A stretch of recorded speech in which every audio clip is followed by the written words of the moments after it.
అందరికీ హాయ్ అండి. ఈరోజు భక్షాలు ఎలా చేయాలో చూపిస్తున్నాను. ముందుగా శనగపప్పు బాగా ఉడికించుకోవాలి. శనగపప్పు మనం ఎంత తీసుకుంటాము అంటే నేను తీసుకున్న క్వాంటిటీ చెప్తున్నాను. 1/2 కిలో శనగపప్పుకు 1/2 కిలో బెల్లం వేస్తున్నాను. ఆ తర్వాత శనగపప్పు శుభ్రంగా కడిగి తగినన్ని వాటర్ పోసి బాగా ఉడికించుకొని పక్కన పెట్టుకోవాలి. ఆ తర్వాత మనము శనగపప్పుకు 1/2 కిలోకి తక్కువనే బెల్లం వేసాను అన్నమాట. అంటే 500 గ్రాములు కదా శనగపప్పు, ఒక 400 గ్రాములు బెల్లం వేసి బాగా మిక్సీలో కానీ రోట్లో కానీ రుబ్బి ఉండ ఇలా నేను చూపించిన లడ్డు ఉండ వచ్చేలాగా మనం తయారు చేసి పక్కన పెట్టుకోవాలి. ఆ తర్వాత మైదా పిండిలో మనం ఎంత పూర్ణం తీసుకున్నామో అంత 1/2 కిలోకి 1/2 కిలో మైదా పిండిని తడుపుకోవాలి. వాటర్ వేసి తడుపుకొని ఆ తర్వాత దాంట్లో ఆయిల్ వేసి కలిపి పక్కన పెట్టుకోవాలి. 1 గంట ముందు మనం భక్షాలు చేసే ముందు గంట ముందు తడిపి పెట్టుకోవాలి. పిండి చూడండి, నేను సాగదీశాను కదా, అలా రావాలి పిండి. మీరు చపాతీ కర్రతో అయినా చేసుకోవచ్చు, చేతితో కూడా ఒత్తుకోవచ్చు. ఈజీగా చేసుకోవచ్చు మనం భక్షాలు అనేది. ఇలా ప్లాస్టిక్ కవరు మందపాటి తీసుకోవాలి. అడుగున పీట వేసుకోవాలి. నేతి బొబ్బట్లు చేస్తున్నాను, నేతి భక్షాలు. మనం నెయ్యి తీసుకోవాలి. నెయ్యి అవసరం లేదు అనుకున్న వాళ్ళు నూనెను వాడుకోవచ్చు, వంట నూనె. ఇలా మంచిగా మనం నేతితో చేసుకుంటే ఏమవుతుందంటే ఎప్పుడో ఒకసారి చేసుకుంటాం కదా నేతి బొబ్బట్లు, నేతి భక్షాలని, చాలా టేస్టీగా ఉంటాయి. చూడండి, పిండి ఇలా వచ్చేటట్టు మాత్రమే రుబ్బుకోవాలి. దీంట్లో ఇంకా వాటర్ మనం పిండి శనగపప్పు ఉడికించాం కదా, దానికి తగ్గట్టు బెల్లం వేస్తే పిండి ఈ రకంగా ఉండలు చేయడానికి రెడీ అవుతుంది కదా. ఇంకా దీంట్లో ఏమి వేయద్దు. 1 టీ స్పూను విలాచీలు బాగా మెత్తగా నూరి కలుపుకోవాలి. ఎందుకంటే భక్షాలు అనేది కొద్దిగా గుమగుమలాడుతూ ఉంటాయి. దాన్ని చూస్తుంటేనే మనం తినాలనిపించేలాగా ఉంటాయి. అన్నీ ఇలాగా ఉండలు చేసి పెట్టుకోవాలి. ఉండలు చేసి పెట్టుకుంటే ఏమవుతుందంటే భక్షాలు ఈజీగా చేసుకోవచ్చు. ఎందుకంటే ఒకేసారి మైదా పిండి ఒకేసారి ఉండ చేసుకోవడం అంటే భక్షము రెడీ చేసేటప్పుడు మనము ఇలా ఉండ చేసుకొని మళ్ళీ మైదా పిండి తీసుకున్నాం అనుకోండి, చెయ్యి మాటికి కడగాల్సి ఉంటుంది. లేదంటే ఈ పూర్ణం అంతా మైదా పిండికి అంటుకుంటుంది. కాబట్టి ముందుగా ఉండలు చేసి పెట్టుకోవాలి. ఆ తర్వాత అరచేతిలో నెయ్యి రాసుకొని, మేము చెప్పాను కదా, మీరు నూనె అయినా వాడుకోవచ్చు. నెయ్యి రాసుకొని మైదాను మనము పూర్ణము ఉండ ఎంత తయారు చేసుకున్నామో అంతే తీసుకోవాలి. ఇంకా కొంచెం తక్కువ తీసుకున్నా పర్వాలేదు. నేను సేమ్ అంతే ఉండ చేసుకున్నాను. మైదా పిండి అనేది 2 సమానంగా ఉంటే భక్షం అనేది ఎక్కడ చిరగకుండా, ఎక్కడ బ్రేక్ కాకుండా చక్కగా వస్తుంది. తక్కువ మైదా పిండి తీసుకోవాలనుకుంటే తక్కువ కూడా కొంచెం లైట్గా తక్కువ తీసుకోవచ్చు. ఇప్పుడు ఈ ప్లాస్టిక్ కవర్ కూడా కొద్దిగా నెయ్యి రాసుకొని ఇప్పుడు ఉండ ఆ మధ్యలో పెట్టుకోవాలి. నేను చెప్పే విధానం బాగా చూడండి, కరెక్ట్గా చక్కగా బాగా వస్తాయి భక్షాలు. ఇలా మైదా పిండి పైన ఉండ పెట్టేసి ఇలా మొత్తం కవర్ చేసేయాలి. ఆ పిండిని అనేది మైదా పిండిని అంతా కవర్ చేసేసుకోవాలి. కవర్ చేసుకొని ఆ తర్వాత ఆ పేపర్ పైన కాస్త అంత నెయ్యి వేసి ఇంకా ఒత్తుకోవడం అనమాట. ఇది భలే సూపర్గా ఉంటాయండి భక్షాలు. టేస్టీగా ఉంటాయి. శనగపిండి కదా, మంచి రుచి వస్తుంది. మంచి శరీరానికి కూడా మంచి ఆహారం. కాబట్టి చూడండి, ఇలా ఒత్తుకోవాలి. మనం ఎంత సైజు పెంచుకుంటే అంత పెద్దగా వస్తుంది భక్షం. మనం సైజుని బట్టే భక్షం వస్తుంది. చిన్నగా చేసుకోవాలంటే బొబ్బట్లు అని చిన్నగా చేస్తారు, మరి పూరి అంతే చేస్తారు, కానీ చాలా మందంగా చేస్తారు. అవి తింటూ ఉంటే ఏమవుతుందంటే ఎంత నెయ్యి వేసుకొని తిన్నా కూడా ఏదో ముద్దగా పిండిగా తిన్నట్టుగా ఉంటుంది.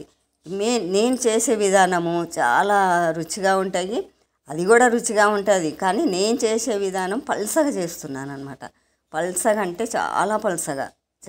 మనం పేపర్లో మనం ఎంత ఎంత క్వాంటిటీ, ఎంత పిండి తీసుకుంటే అంత వెడల్పు వస్తుంది భక్షం.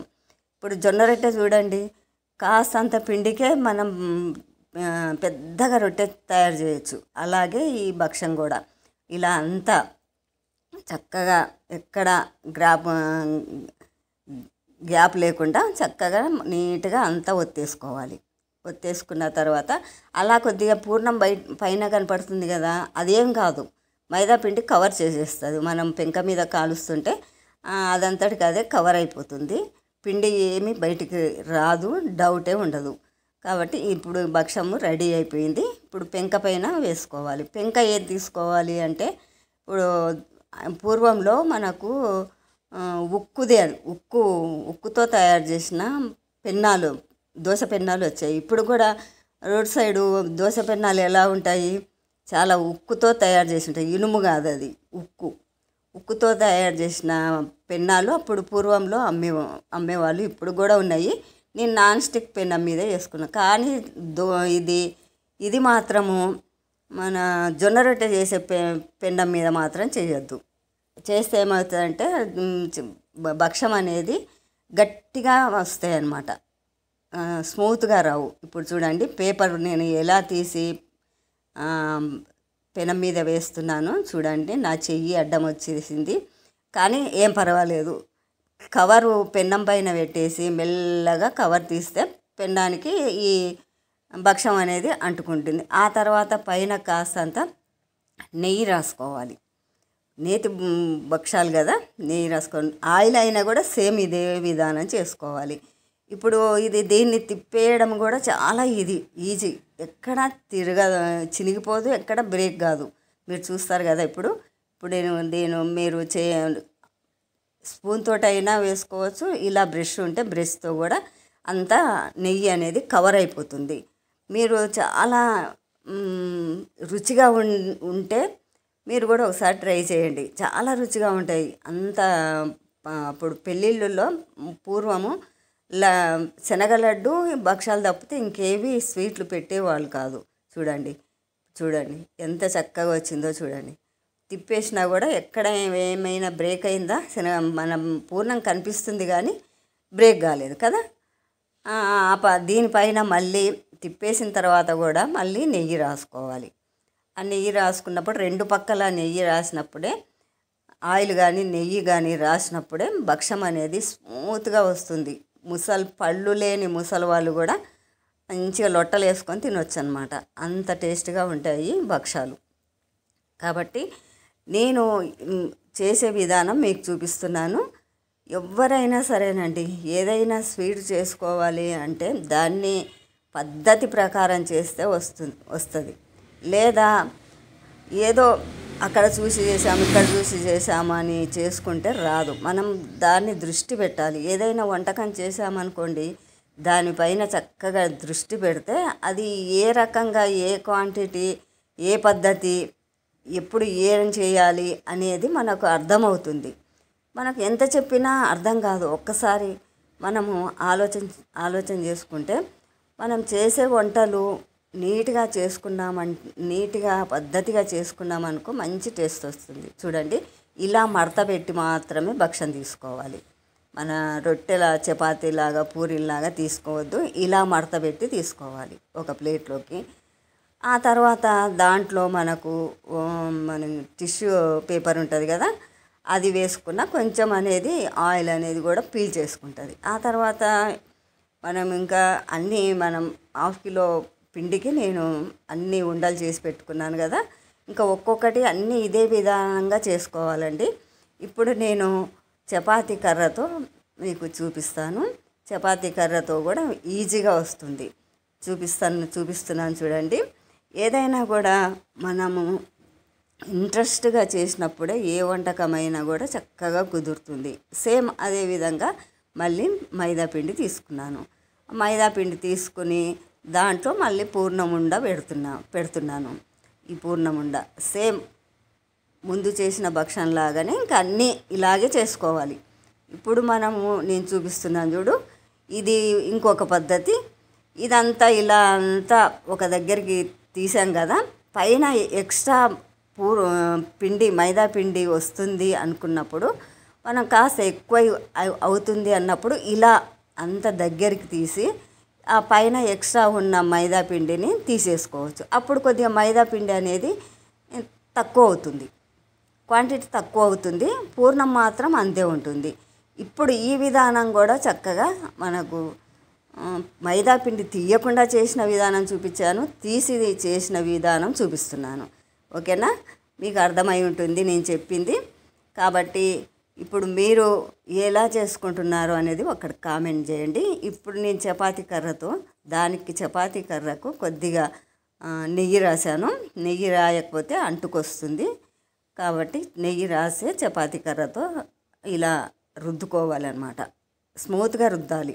మనం పూరి రుద్దినట్టు చపాతీ రుద్దినట్టు రుద్దితే మాత్రం బ్రేక్ అవుతుంది. కాబట్టి స్మూత్గా నెట్టుకుంటూ చక్కగా చేయితో చేసిన భక్షంలాగా నీట్గా రావాలి. ఇలా అక్కడక్కడ పూర్ణం కనిపిస్తుంది అని చెప్పాను కదా, అది కనిపించినా కూడా మనకు మైదా పిండి కవర్ చేసేస్తుంది. మీకు మైదా పిండి అవసరం లేదనుకోండి, గోధుమ పిండితో కూడా చేసుకోవచ్చు. సేమ్ ఇదే ప్రాసెస్. పిండి కలిపే పద్ధతి మాత్రము, మైదా పిండి కలిపే పద్ధతి మాత్రము నేను ముందుగా చూపించాను చూడండి, ఆ విధంగా మాత్రమే కలుపుకోవాలి. గట్టిగా కలుపుకోవద్దు. ఇప్పుడు చపాతీ పిండిలాగా కలుపుకున్నాం అనుకోండి, ఈ భక్షాలు అనేది గట్టిగా వస్తాయి. ఎండిపోయిన చపాతీ ఎలా ఉంటుంది అట్లా ఉంటాయి. నేను చేసిన విధానం మీకు నచ్చుతుంది. నేను చేసినట్టు చేస్తే భక్షాలు అనేది ఇలా చేతితో తుంపితే స్మూత్గా వచ్చేస్తుంది చేతికి. చూడండి ఎలా వచ్చేస్తుందో.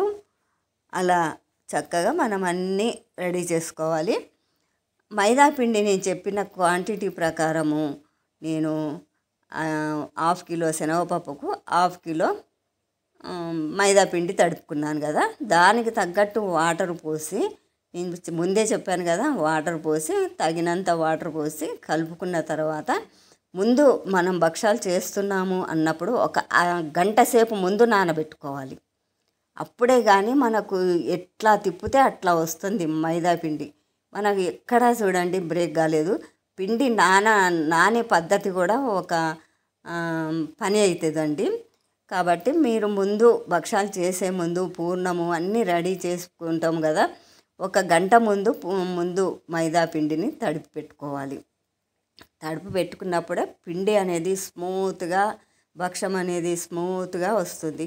ఇలా సాగబికాను చూడండి పిండి, అలా సాగినట్టుగా ఉండాలి. కొద్దిగా లూజ్గా కలుపుకోవాలి. వాటర్ ముందు కలిపినప్పుడే కాస్తంత వాటర్ని వేసి, నేను చూపించిన విధం వచ్చేంత వరకు వాటర్ వేసి కలుపుకోవాలి. ఆ తర్వాత ఆయిల్ వేసి దాన్ని బాగా కలిపి ముందుగా ఒక గంట ముందు తడిపి పక్కన పెట్టుకుంటేనే మనం భక్షాలు అనేది పురుగుపంగా వస్తాయి. ఇప్పుడు చూడ అన్నీ అదే విధంగానే చేసేసుకోవచ్చు. ఏమి కష్టం లేదండి. వచ్చిన వాళ్ళకు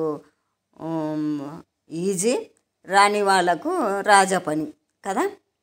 రాదంటే రాజా పని కదా, ఇంకంతే. మరి రాదన్నప్పుడు ఇంకెవరైనా చేస్తారు అన్నట్టు. లేదా వచ్చిందనుకోండి, ఏదో ఎట్టిగా చేసుకున్నామా తిన్నామా అన్నట్టు ఉంటుంది కథ. కాబట్టి ఏదైనా కూడా శరీరానికి స్వీటు కానీ ఏదైనా నచ్చింది చేసుకొని తినాలనుకున్నప్పుడు నచ్చినట్లే చేసుకోవాలి కదా. నేను చెప్పిన విధానము ప్రతి ఒక్కటి మీకు నచ్చుతుందని నేను కోరుకుంటున్నాను. థ్యాంక్ యూ అండి. అన్నీ ఇలాగే ప్రతి భక్షము అలాగే చేశాను. చాలా సూపర్గా వచ్చాయి. మీరు కూడా ఏదైనా పండగ కానీ ఏదైనా ఫంక్షన్లు కానీ ఫంక్షన్లు ఉన్నప్పుడు మనం మనుషుల్ని పెట్టి చేయించుకుంటాం కదా. ఎక్కడైనా హాల్లో కానీ ఇంట్లో కానీ మనుషులు భక్షాలు చేసే మనుషులు స్పెషల్గా ఉంటారండి. అందరికీ చాలా రావు భక్షాలు. అందరికీ వచ్చినా కూడా నేను చెప్పాను కదా, పూరిలాగా మందంగా చేసేస్తారు. మందంగా చేస్తే అవి చాలా క్వాంటిటీ తక్కువే ఉంటుంది కానీ ఏదో అంత టేస్టీ అనిపించదు. ఈ విధానమే బాగుంటుంది. ఈ విధానం ఎక్కడెక్కడ బాగా చేస్తారంటే తెలంగాణ వైపు మహబూబ్ నగర్ డిస్టిక్ వాళ్ళు బాగా చేస్తారు. చాలా అద్భుతంగా చేస్తారు భక్షాలు. పేపర్ల ఫంక్షన్ హాల్లో కానీ ఇంట్లో కానీ పేపర్ల పైన జమాయించి ఫంక్షన్లలో దీళ్ళను పెడుతుంటారనమాట. అలాగే కర్నూలు జిల్లాలో కూడా ఈ భక్షాలు అనేది సూపర్గా చేస్తారు. వాళ్ళు కూడా సేమ్ అదే పద్ధతిలోనే చేస్తారు. అన్ని ఉండలు అయితే చేసి పెట్టుకున్నాను కదా, 1/2 కిలో పిండి, 1/2 కిలో శనగపప్పు పూర్ణం అనమాట. ఇవన్నీ కంప్లీట్గా చేసి మీకు చూపిస్తాను. చూడండి, ఉండలు అన్నీ చేసి పెట్టుకున్నాను కదా, ఒక్కొక్కటి చేస్తూనే ఉన్నాను భక్షము. ఇప్పుడు ఉండలు ఇలా చేసుకున్నందుకు మనకు కొద్దిగా పని ఈజీ అవుతుంది. రెండు ఒకేసారి, పూర్ణం ఒకేసారి, మన మైదా పిండి ఒకేసారి తీసుకోవాలన్నప్పుడు ఏమవుతుందంటే కొద్దిగా రిస్క్ అవుతుంది. చెయ్యి నిండా మైదా పిండి అంటుతుంది, ఇటు ఉండ చేసుకోవడానికి పూర్ణం అంతా చేతి నిండా అంటుకుంటుంది. అలా ఉంటుంది అన్నమాట పని. మనం కొద్దిగా పని పద్ధతి నేర్చుకున్నాం అనుకోండి, ఎలా చేయాలి అనేది మనం ఎంత ఈజీగా చేసుకోవచ్చు అంటే అంత ఈజీగా చేసుకోవచ్చు. మీకు నచ్చాయా నేను చేసిన భక్షాలండి? మీకు చేసే విధానం చూపించాను, కానీ తింటే మాత్రం అంత అమృతంలాగా ఉంటాయి. ఇవి ఎలా తినాలో సంగతి చెప్తానండి. పాలు కాచి కొద్దిగా గోరువెచ్చగా ఉన్నప్పుడు పాలల్లో వేసుకొని తినొచ్చు. ఆ తర్వాత మనం నెయ్యి మామూలుగా కదా, నెయ్యితో తిన్నా కూడా సూపర్గా ఉంటాయి. ఇంకా వాటర్లో కూడా కలుపుకొని తింటారండి, చాలా బాగుంటాయి. నేను ఎట్లా తినాలని పద్ధతి కూడా మీకు చెప్పాను. సూపర్ అంటే సూపర్. నీళ్ళు వేసుకొని కలుపుకొని తిన్నా, పాలు వేసుకొని కలుపు తిన్నా బాగుంటాయి. ఓకే అండి, మీకు నచ్చిందా? ఒక లైక్ చేయండి, షేర్ చేయండి, సబ్స్క్రైబ్ చేయండి. నమస్తే అండి.